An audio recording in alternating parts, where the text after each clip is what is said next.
Jesus Nazareno, awit at papuri, alay namin sa'yo. Dinggin ang dalangin at pagsamo ng bayan mo. Viva poong Jesus Nazareno.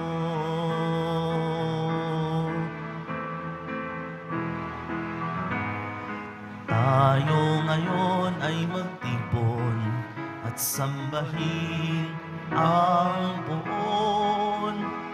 Magdiwang tayo sa ating debosyon, purihin ang Panginoon.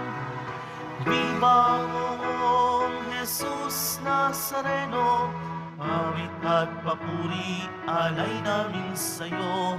Dinggin ang dalangin at pagsamo ng bayan mo. Viva poong Jesus Nazareno.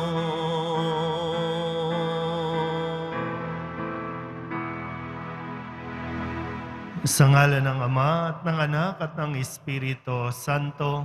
Amen. Ang papapala ng ating Panginoong Hesukristo, ang pag-ibig ng Diyos Ama, at ang pakikipagkaisa ng Espiritu Santo, naway sumainyong lahat.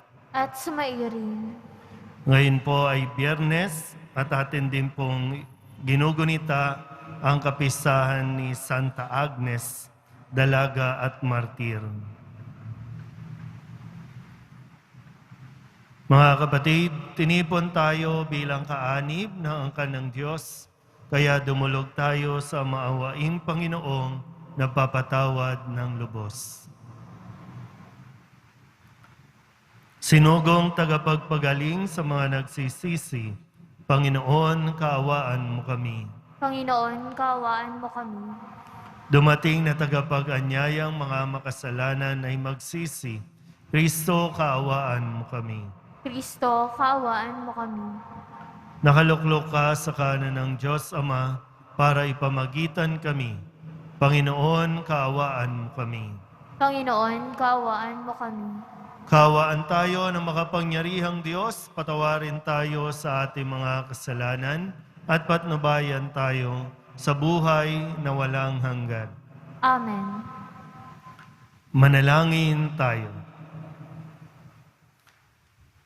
Ama naming makapangyarihan, pinili mo ang mahihina sa turing ng sanlibutan upang hiyain ang mapagmalaking malalakas. Ngayong aming ipinagdiriwang ang pagsilang sa kalangitan ng iyong martir na si Santa Agnes. Kami naway pagbigyan mong makasunod sa pagiging matatag sa pananampalataya ayon sa ipinamalas niya sa pamamagitan ni Hesukristo kasama ng Espiritu Santo magpasawalang hanggan. Amen. Pagbasa mula sa unang aklat ni Samuel. Noong mga araw na iyon, pumili si Saul ng 3,000 Israelita at isinama sa paghahanap kay David sa bundok ng mailap na kambing. Nang matapat sila sa isang kulungan ng tupa sa tabi ng daan, nanabi siya sa may bunganga ng kuweba sa tapat ng kulungan. Samantala, sina David ay nagtatago sa loob ng kuwebang iyon. Sinabi kay David ng kanyang mga tauhan, "Ito na marahil ang katuparan ng salita ng Panginoon na ibibigay ko sa iyo ang iyong kaaway at maaari mong gawin sa kanya ang gusto mo." Palihim na lumapit si David at pinutol ang laylayan ng kasuotan ni Saul. Nang magawa niya ito, siya'y inusig ng kanyang budhi pagkat para na niyang nilapastangan ang hari. Sinabi niya sa kanyang mga tauhan, "Huwag nawang itulot ng Panginoon na lapastanganin ko ang hari na kanyang hinirang." At napakiusapan niya ang kanyang mga kasama na huwag galawin si Saul. Ito namay nagtindig na at nagpatuloy ng kanyang lakad. nang malayo-layo na si Saul, lumabas ng kuweba si David at humiyaw, "Mahal kong hari." Nang lumingon si Saul, buong paggalang na yumukod si David. Sinabi niya, "Bakit po kayo naniniwala sa nagsabi sa inyo na ibig ko kayong patayin? Pinatunayan ko ngayon na hindi totoo yon. Nang kayo'y manabi sa may bunganga ng kuweba, ibig kayong patayin ng aking mga kasama, ngunit hindi ako pumayag. Sinabi ko sa kanila na hindi ko maaaring pagbuhatan ng kamay ang aking hari pagkat siya'y hinirang ng Panginoon. Narito, ama ko, ang kapiraso ng laylayan ng inyong balabal. Kung ito'y napiraso ko sa inyong kasuotan, magagawa ko ring patayin kayo noon kung gusto ko.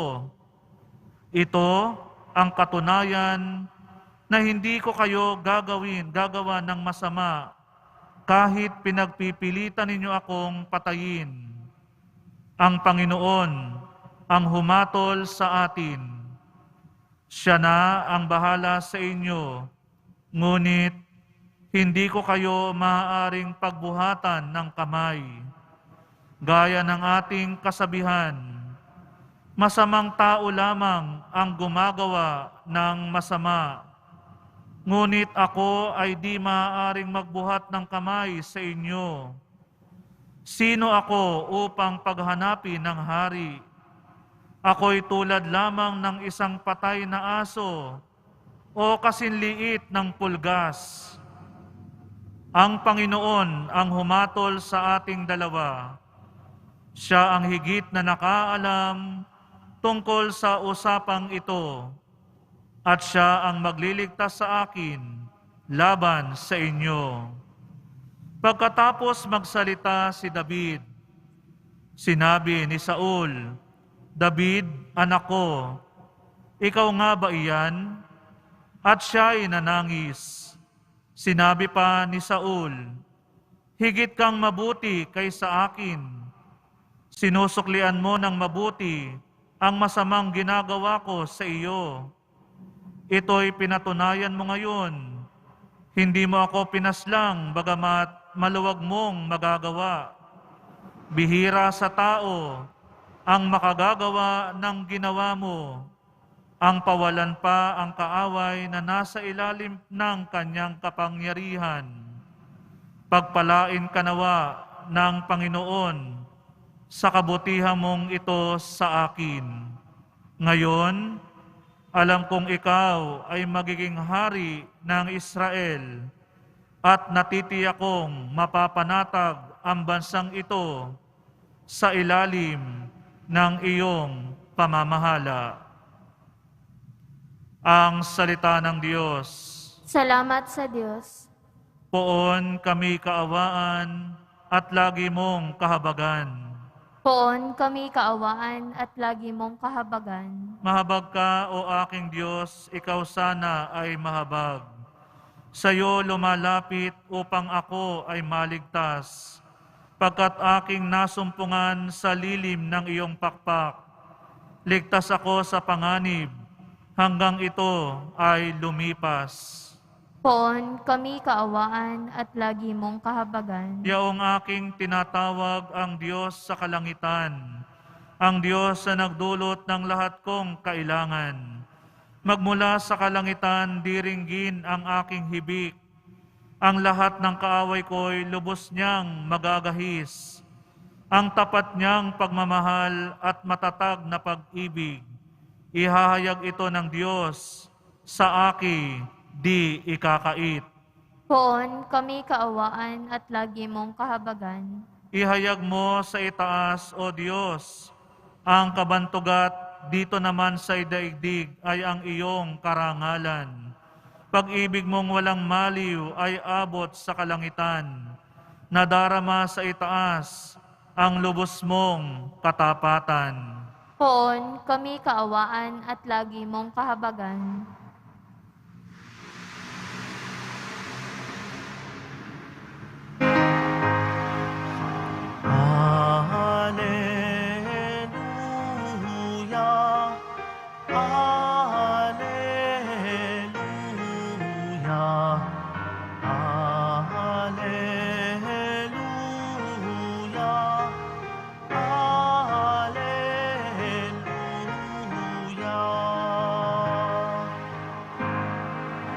kasundo ni Kristo.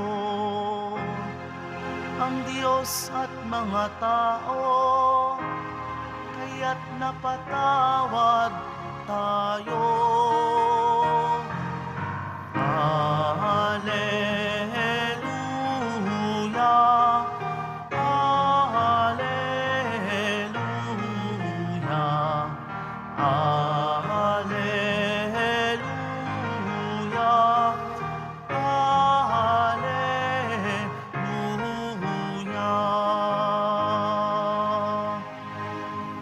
Sumainyo ang Panginoon. At sumairing. Ang mabuting balita ng Panginoon ayon kay San Marcos. Papuri sa iyo, Panginoon.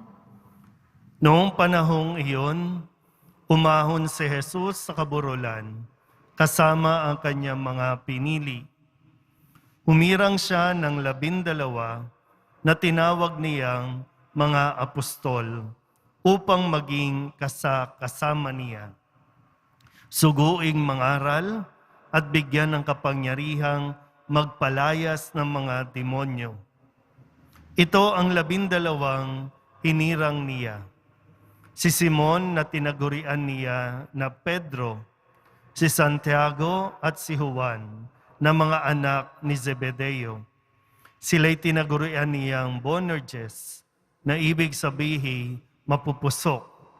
Sina Andres, Felipe, Bartolome, Mateo, Santiago na anak ni Alfeo at Tadeo, si Simon na makabayan at si Judas Iscariote na siyang nagkanulo sa kanya. Ang mabuting balita ng Panginoon. Pinupuri ka namin, Panginoong Heso Kristo. Isang magandang araw po sa inyong lahat.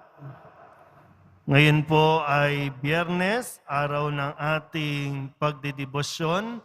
Sa atin pong ebanghelyo, narinig po natin o kung sinusundan po natin yung kwento ay marami po ang medyo nagbabalak na ipapatay si Jesus.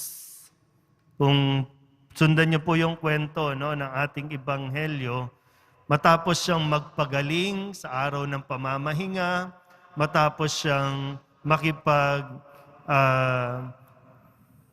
sabihin natin paliwanagan sa mga Pariseo, pero sadyang hindi makumbinsi ang mga Pariseo at ngayon ay binabalak siyang isuplong o isumbong at ipapatay.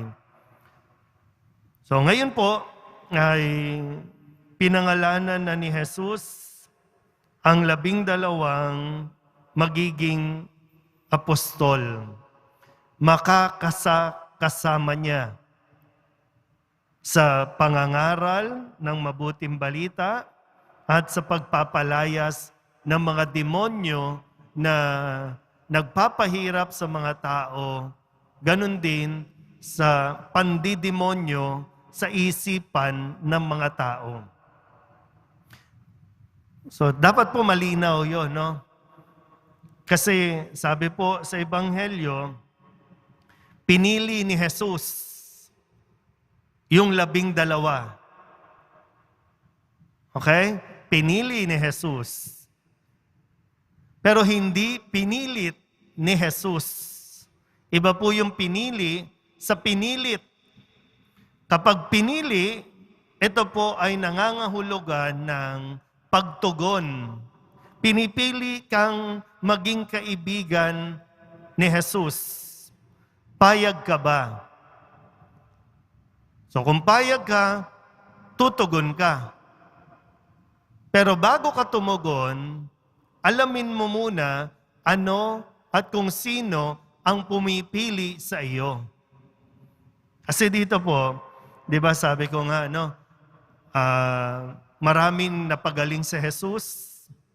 Ordinaryo lang sa paningin ng tao si Jesus. Hindi nga siya nakapag-aral. Wala siyang posisyon sa pamahalaan o maging sa sinagoga. Ordinaryo lang. Anak nga lang ng karpentero.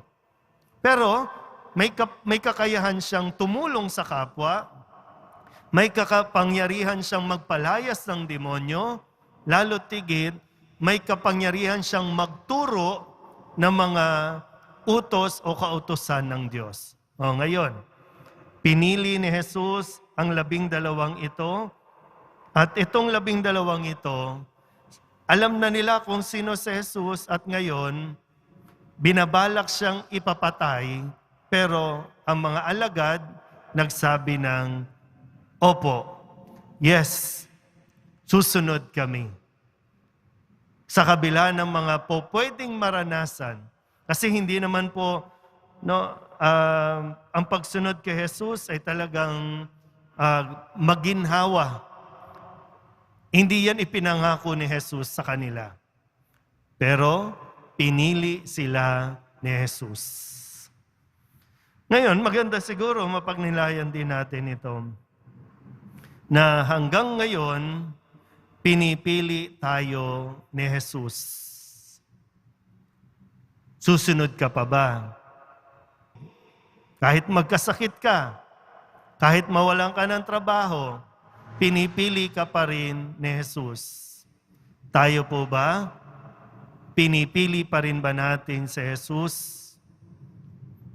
At sana po hindi tayo napipilitan lang na piliin si Jesus. Kasi kahit na maghirap tayo, ay talagang mananatili tayo kay Jesus. Ngayon po, sa konteksto ng atin pong pinagdaraanan, naririnig po natin yung mga kampihan. So malinaw ba kung kanino ka pumapartido at bakit sila ang pinipili mo?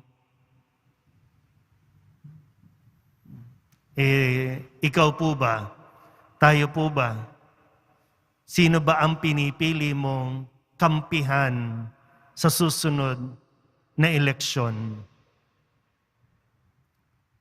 Maswerte kasi tayo dahil meron tayong kapangyarihang magdesisyon na piliin kung sino ang sasamahan mo at kung sino yung kanino mo ipagkakaloob ang oo mo, ang boto mo. Sa tingin niyo po ba, dadaling ka niyan sa isang maluwalhating o maligayang buhay sa mga susunod na taon? Kailan ka matututong pumili ng tama? Mahirap po yung pagdating ng araw napipilitan ka na naman o kaya naman may pumilit lang sa iyo. Mahirap po yun. Pero sana po mas maramdaman natin na sa kabila ng atin pong mga kahinaan, ng atin pong kakulangan, ng ating pagiging makasalanan, ang sarap malaman na pinipili pa rin tayo ng poong Jesus Nazareno. Hindi dahil sa may magagawa tayo sa Kanya bilang kaibigan, kundi may nais na gawin sa atin ang poong Jesus Nazareno. Hindi tayo, hindi yung buhay ng karangyaan, kundi yung buhay na mas magiging masaya tayo, mas magiging mapayapa tayo. Nawa po, katulad ng mga alagad na pinili din nilang sumunod kay Jesus, tayo rin nawa, mas piliin natin kumampi sa poong Jesus Nazareno. Amen.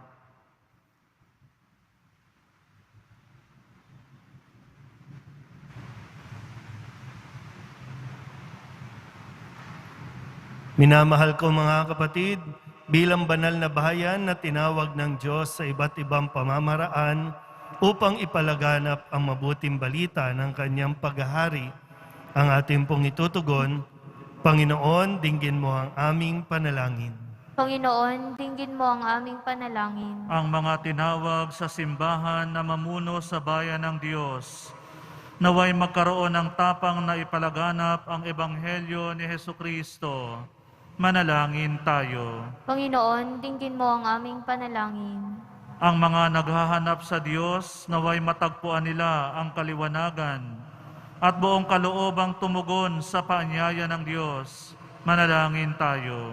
Panginoon, dinggin mo ang aming panalangin. Ang mga kabataan naway marinig at makilala nila ang tinig ni Kristo na tumatawag sa kanila sa buhay na paglilingkod. Manalangin tayo. Panginoon, dinggin mo ang aming panalangin. Ang mga may sakit naway tumanggap ng kasiyahan at lakas mula sa mga nag-aaruga sa kanila. Manalangin tayo. Panginoon, dinggin mo ang aming panalangin. Idulog din natin sa Panginoon ang ating po mga personal na kahilingan at mga panalangin para sa ating mga pamilya. Ganon din ang lahat ng mga misang pasasalamat, espesyal na intensyon at mga kaluluwa na hinihiling na ipagdasal sa misang ito.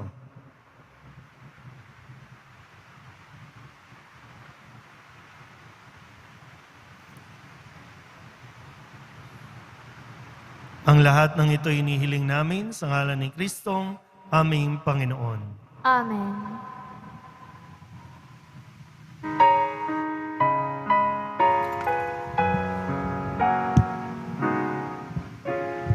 Poong Jesus Nazareno, naririto kami sa harap mo. Alak at tinapay, alay namin sa'yo. Mula sa tangkay ng ubas at butil ng trigo, upang maging dugo't katawan mo.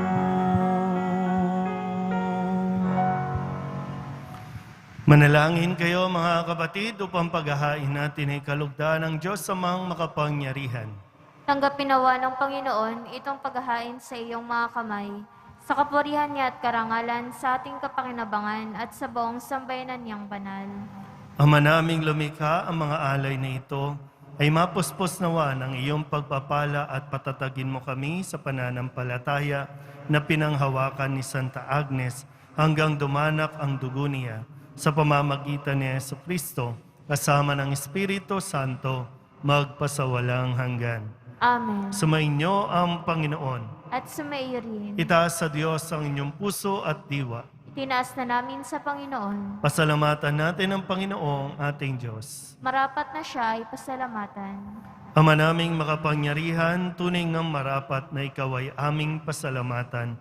Ngayong aming kagalakan na si Santa Agnes ay parangalan. Siya'y kapanalig naming may paninindigan na ikaw ay ipahayag kahit siya'y mamatay. Sapagkat minarapat mo ang kanyang matularan, ang iyong anak na naghain ng sariling buhay. Tulad ng naganap sa iyong anak, ang dugo ng mga martir ay dumanak, hindi dahil sa katatagang likas, kundi dahil sa iyong bigay na lakas. Kaya kaisa ng mga anghel na nagsisiawit ng papuri sa iyo, nang walang humpay sa kalangitan, kami nagbubunyi sa iyong kadakilaan.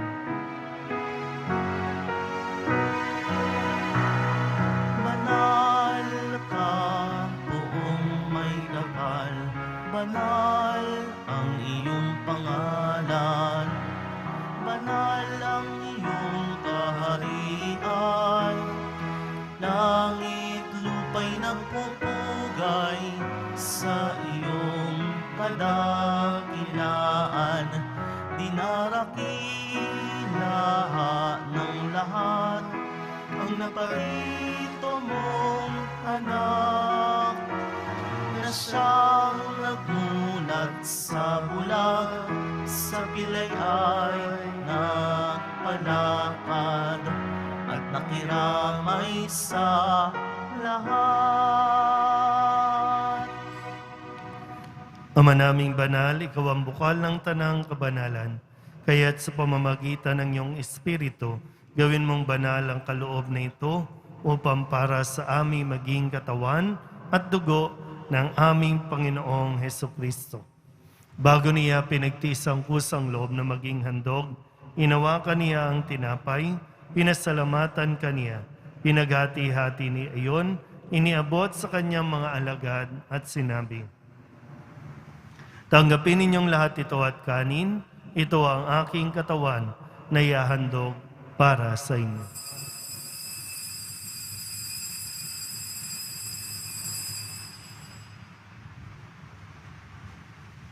Gayun din naman nang matapos ang hapunan, hinawakan niya ang kalis, muli kaniyang pinasalamatan. Iniabot niya ang kalis sa kanyang mga alagad at sinabi, "Tanggapin ninyong lahat ito at inumin. Ito ang kalis ng aking dugo, ng bago at walang hanggang tipan. Ang aking dugo na ibubuhos para sa inyo at para sa lahat sa ikapagpapatawad ng mga kasalanan. Gawin ninyo ito sa pag-alaala sa akin."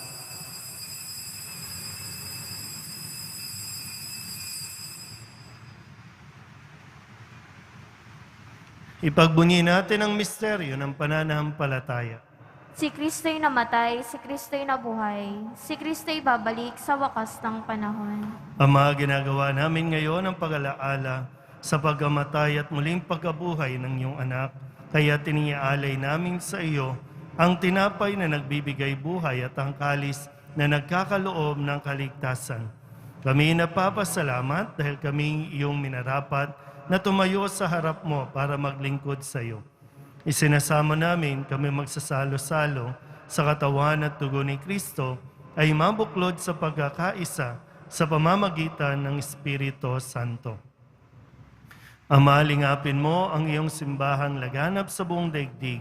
Puspusin mo kami sa pag-ibig kay San Francisco na aming Papa at ni Jose na aming Obispo at ng Tanang Kaparian. Alalahanin mo rin ang mga kapatid naming nahimlay na may pag-asang sila'y muling mabubuhay, gayon din ang lahat ng mga pumanaw. Hawaan mo sila at patuloyin sa iyong kaliwanagan. Hawaan mo at pagindapating kaming lahat na makasalo sa iyong buhay na walang wakas. Kaysa ng mahal na Birhen Maria na Ina ng Diyos, ng kabiyak ng puso niyang San Jose, kaysa ng mga apostol ni Santa Agnes, at ng lahat ng mga banal na namuhay dito sa daigdig ng kalugod-lugod sa iyo, may pagdiwang nawa namin ang papupuri sa ikararangal mo sa pamamagitan ng iyong anak na aming Panginoong Hesukristo.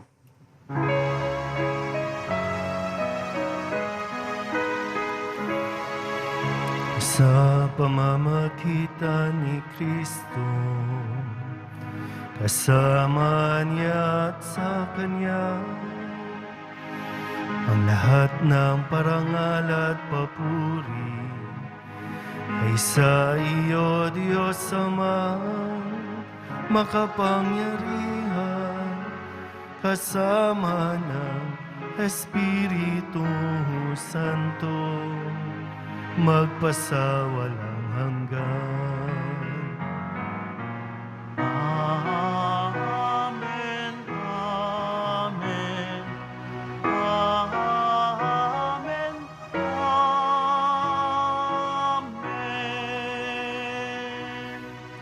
Buong kababaang loob tayong tumawag sa ating Panginoon ng Ama namin.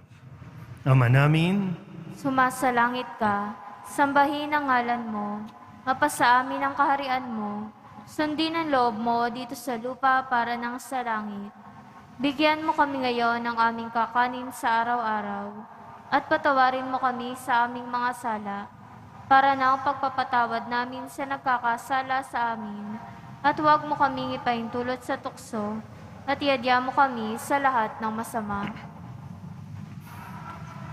inihiling namin kaming iadya sa lahat ng masama, pagkalooban ng kapayapaan araw-araw, iligtas sa kasalanan at ilayo sa lahat ng kapahamakan, samantalang aming pinananabikan ang dakilang araw ng pagpapahayag ng tagapagligtas naming sa Hesukristo. Sapagkat iyo ang kaharian at ang kapangyarihan at ang kapurihan magpakailanman. Amen. Panginoong Hesukristo, sinabi mo sa iyong mga apostol, Kapayapaan ang iniiwan ko sa inyo, aking kapayapaan ang ibinibigay ko sa inyo. Tunghayan mo ang aming pananampalataya at huwag ang aming mga pagkakasala. Pagkalooban mo kami ng kapayapaan at pagkakaisa ayon sa iyong kalooban, kasama ng Espiritu Santo, magpasawalang hanggan. Amen. Ang kapayapaan ng Panginoon ay laging sumainyo. At sumaiyo rin. Magbigayan po tayo ng kapayapaan sa isa't isa. Kordero ng Diyos na nag-aalis ng mga kasalanan ng sanlibutan, maawa ka sa amin. Kordero ng Diyos na nag-aalis ng mga kasalanan ng sanlibutan, maawa ka sa amin. Kordero ng Diyos na nag-aalis ng mga kasalanan ng sanlibutan, ipagkaloob mo sa amin ang kapayapaan.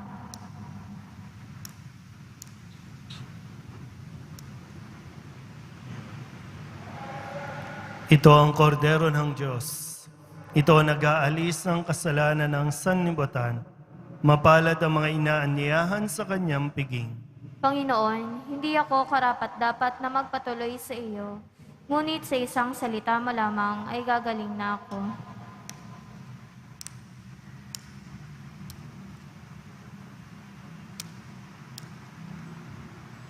Katawan ni Kristo, Amen.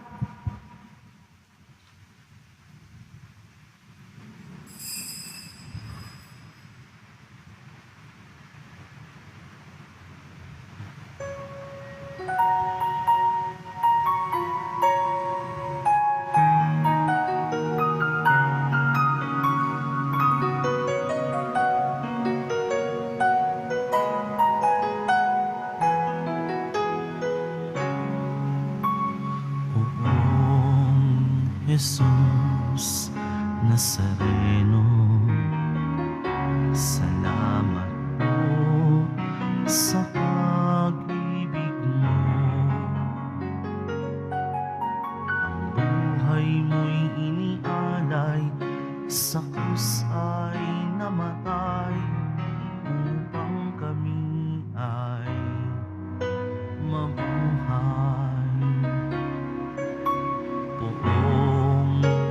Jesus Nazareno, patawad po sa mga kasalanan ko. Ang buhay ko'y iaalay, ang lahat ay ibibigay. Puso ko'y sa'yo lamang habang buhay. Poong Jesus Nazareno, kay buti mo, sa hirap at dusa ika'y kasama ko.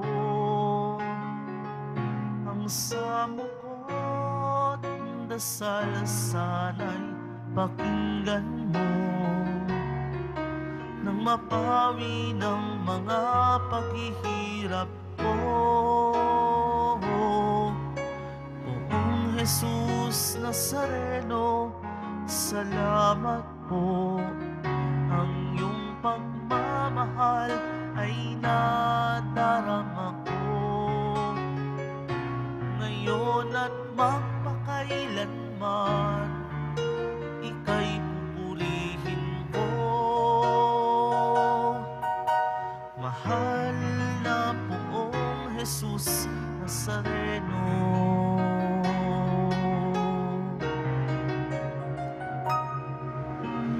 mahal na Poong Jesus Nazareno.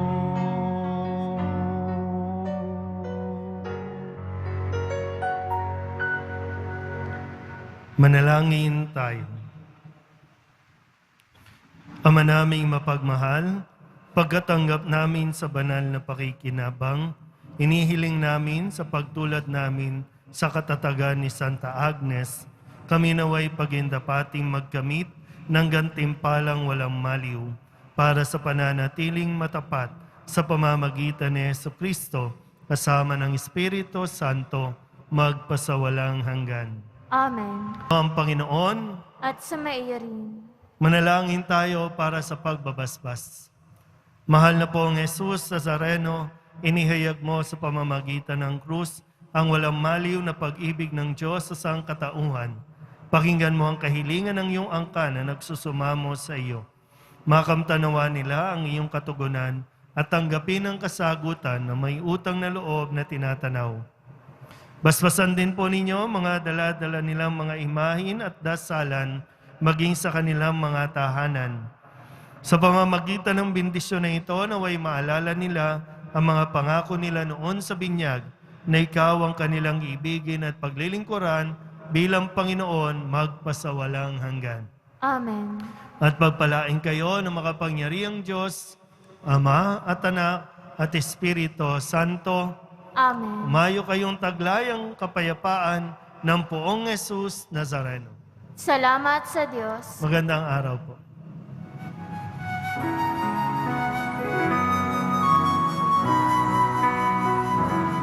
Nuestro Padre Jesus Nazareno, sinasamba ka namin.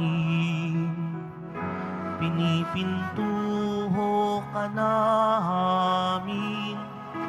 Aral mo ang aming buhay at kaligtasan. Nuestro Padre Jesus Nazareno, ligtas mo kami sa kasalanan.